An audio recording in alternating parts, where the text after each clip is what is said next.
para a gente uma proposta diferente, às vezes conversar um pouco sobre esse olhar de educação que a gente pode ter para além do ensino em si. Então, bem-vindo aqui, tudo contigo.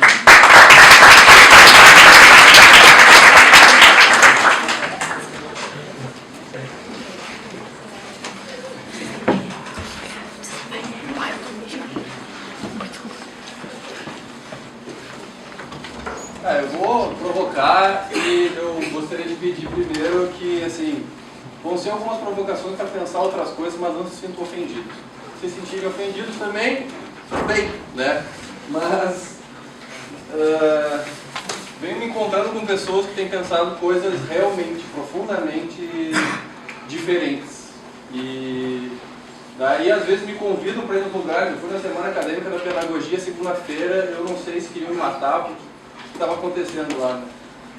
Eu perguntei qual seria o verbo da ação da pedagogia, né? Pedagogiar, mas o que faz a pedagoga? Bom, foi bem perturbador, e daí eu acho que, sentindo o ambiente de vocês, conversando sobre currículo, conversando sobre ensinar, sobre dar aula, vou botar essa pergunta e talvez colocar assim uma grade e um J na frente. Acho que o pessoal de lá não tá vendo. Não tá vendo? Vou subir. Pode ser, né? Mas eu não vou usar mais. Então, pra que jaula? Daí, assim, não que toda aula seja uma jaula, tá? Mas normalmente a gente pensa na educação através de grades curriculares. E aqui quem está pensando no currículo é com grade. Talvez a gente tivesse que pensar em trabalhar sem grades.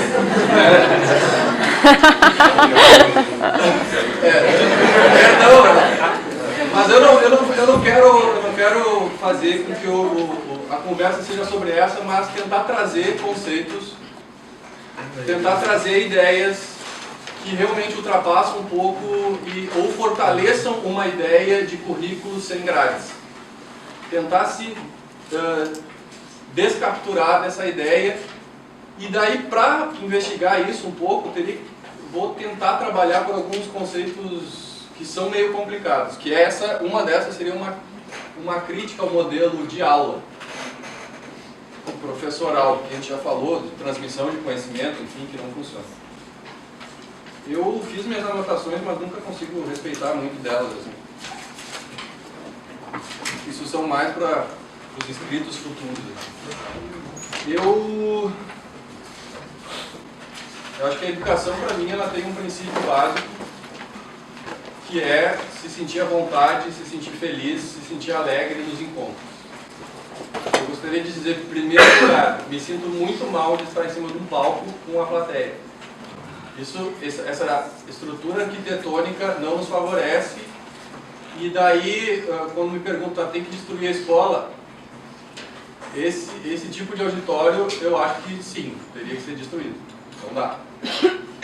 E a gente não tem, acho que não, aqui no Campus do Vale não tem um espaço circular para o encontro das pessoas, onde pudesse fazer meu encontro da semana acadêmica ou pudesse fazer reuniões da Congrade, debater o currículo, enfim.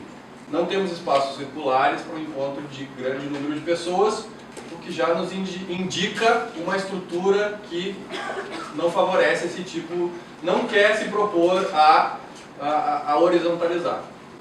Eu sei que a biologia, para mim, é uma dos cursos aqui da URGS que mais tem essa pegada da autogestão e da horizontalidade, tanto que eu não aguentava ficar lá embaixo na sociologia, e um extremo partidarismo, né, das pessoas, então eu acabava vindo bastante pro Daibuté. Subir as escadas era bem mais alegre ficar aqui por cima. Ou lá na hora feliz. Então é também um elogio à biologia, porque sim, eu acho que tem muita gente aqui que tem uma produção interessante. Eu vou tentar fazer uma ordem lógica, o tempo é curto. Eu falei que prefiro dialogar. Para mim, o diálogo que a gente pode ter depois dessas falas pode ser muito mais rico. pode parecer também óbvio, mas eu pensei num conceito de desafios, era desafios no ensino da biologia, né? O ensino, para mim, ele tem algum problema, mas eu comecei a pensar sobre biologia, sobre lógica da vida. E a gente esquece que nós humanos fazemos parte da biologia e nos nossos encontros e nas nossas relações a gente esquece isso. A gente esquece que tem que respeitar a lógica da vida, que a gente é vivo e que a gente tem que se respeitar e tentar questionar um pouco o que é essa vida, o que é viver e o que respeita a vida, o que valoriza a vida nos encontros. Eu acho que isso é fundamental para todo mundo, qualquer um que quiser ser educador. O que valoriza a vida no encontro. Quando, e daí eu pergunto, né, quando eu me coloco numa situação de ensinagem, quanta carga de medo, desconfiança, insegurança, desejo de controle, padronização, quanta coisa está vibrando em mim quando eu me coloco assim, ó, eu preciso ensinar biologia e gametas e sei lá o que. E esse currículo todo. Quanta carga nessa coisa normal que acontece, quanta carga dessas palavras que eu falei contém. E se essas palavras, que são palavras que vibram dentro das pessoas, principalmente das pessoas institucionalizadas e que criam estruturas institucionais, será que não é interessante a gente vislumbrar esse medo, desconfiança, desejo de controle, insegurança, porque a relação passa a ter esse controle e passa a ter uma diretividade, uma transmissão. Por quê? Porque eu não confio em ti, tu não vai aprender.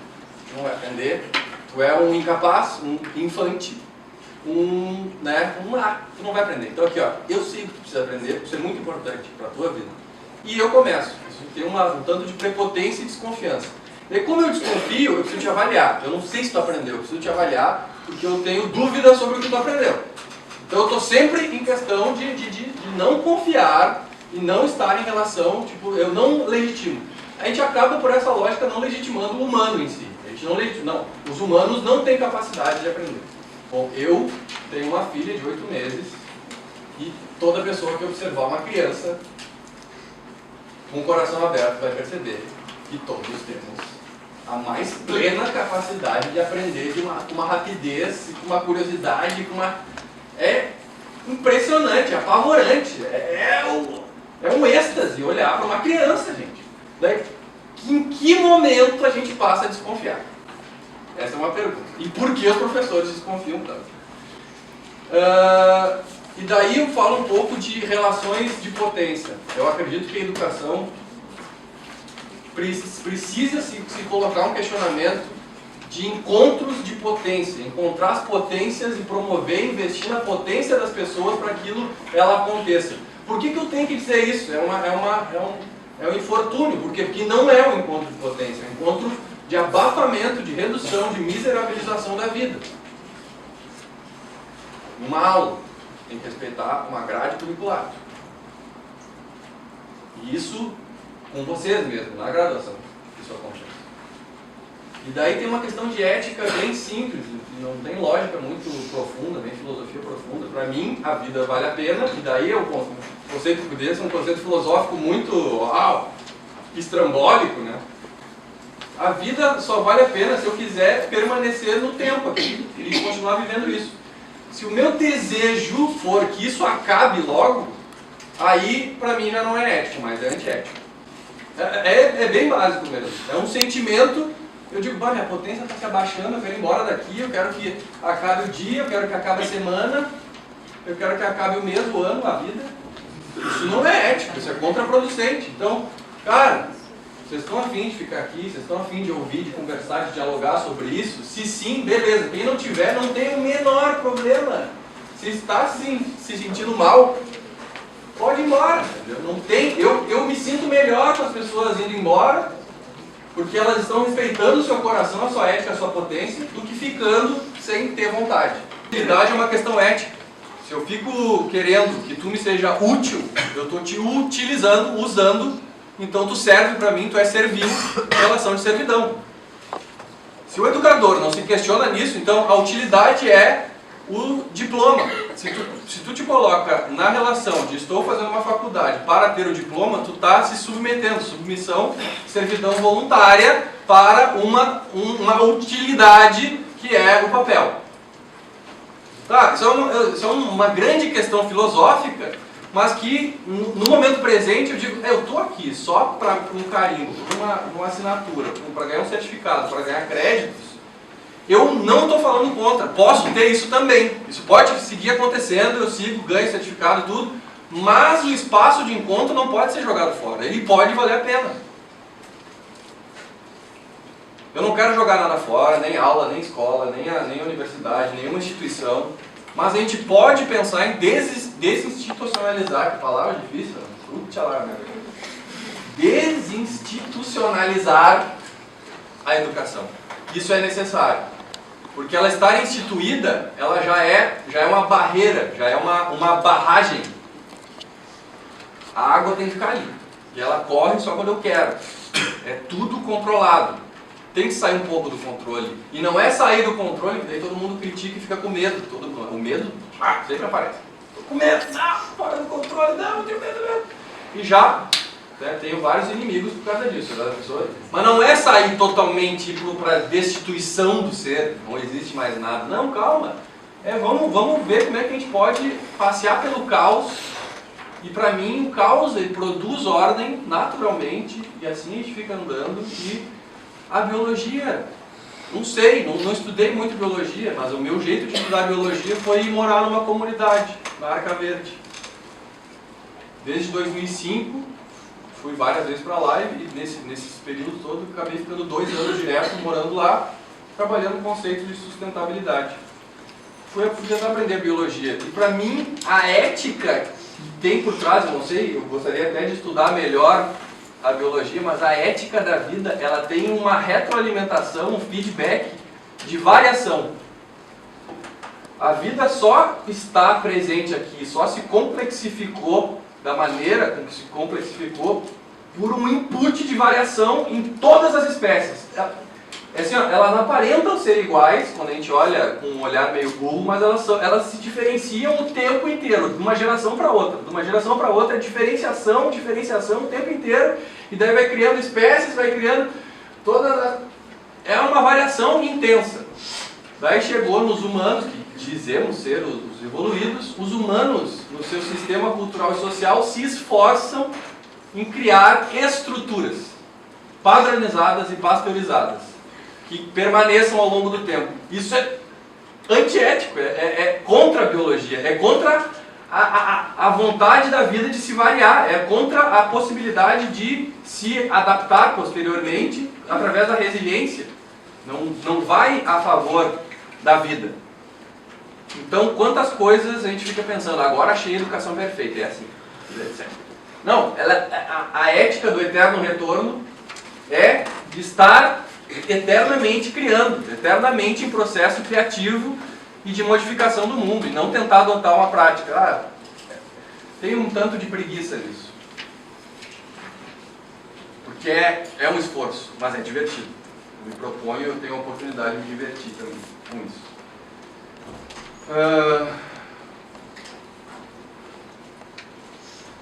A gente tem explorado relações desescolarizadas, a gente está tentando estabelecer uma universidade pós-escolarizada.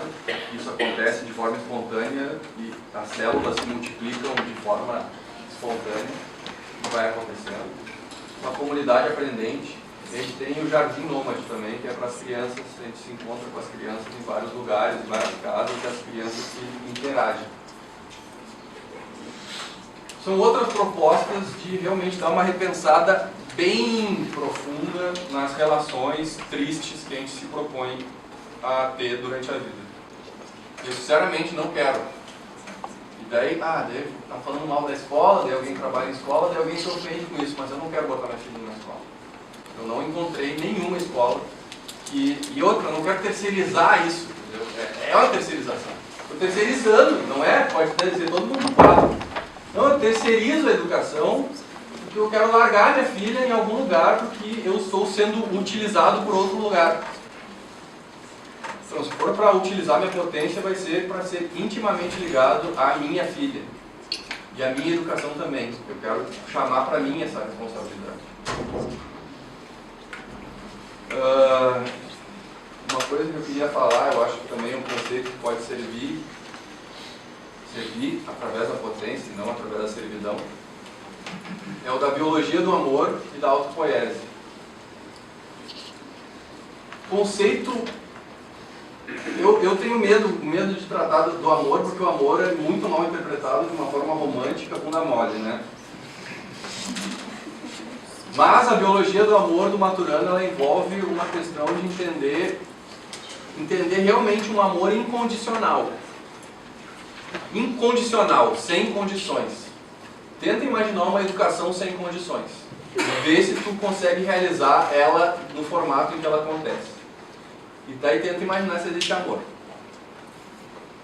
Tá, não consigo, mas a proposta é estar em eterno retorno em processo de criação. Então vamos criar, vamos inventar. E outra, não vou dizer como é, para que alguém repita. Não existem boas práticas. Talvez o que eu esteja fazendo é realmente desistir de achar as boas práticas e vou fundamentar conceitualmente isso para conseguir criar o tempo todo. E aí eu passo a fiar junto.